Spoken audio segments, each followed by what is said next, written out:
আসসালামু আলাইকুম, কেমন আছেন সবাই? ফারজানা করিম ব্লগে নতুন একটি ভিডিওতে আপনাদের সবাইকে স্বাগতম। সকালবেলা একটু বাচ্চাদের নিয়ে বাহিরে গিয়েছিলাম লাইব্রেরিতে। বাচ্চারা লাইব্রেরিতে যাওয়ার জন্য খুব বিরক্ত করছিল। তো আসার সময় কিছু বাজার নিয়ে এসেছি এখানে।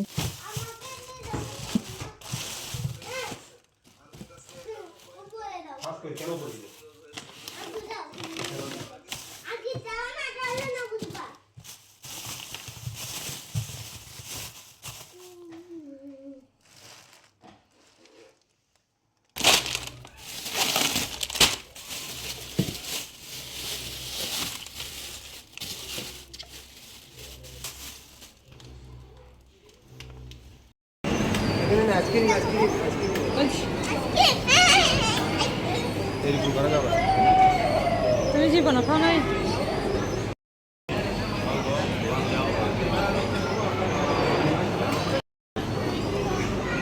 কেমন রিভিউ দাও, তুমি বলো কেমন? হ্যাঁ, গুড। দেখি আইন দেখি। Thank you thank you thank you.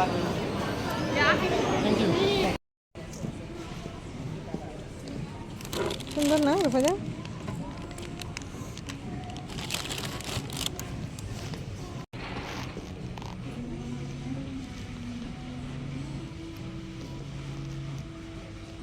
আর একটা আমি হ্যান্ড ব্লেন্ডার চাচ্ছিলাম। আর এই হ্যান্ড ব্লেন্ডার প্রাইসগুলো এত বেশি, এগুলো আর কেনার সাহস হয়নি আমার।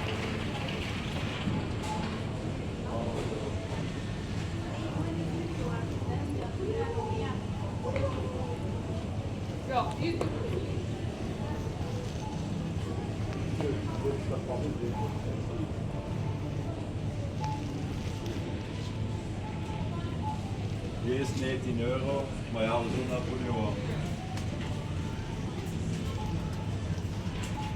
আজকে আমি শুকনো চালের গুঁড়ি দিয়ে খোলা জালি পিঠা তৈরি করে দেখাবো। যাদের একেবারেই পিঠা হতে চায় না বা যারা ব্যাচেলার থাকেন, ব্লেন্ডার নাই বা কিভাবে করবেন, তাদের জন্য আজকের এই টিপস এন্ড ট্রিক্স নিয়ে এসেছি।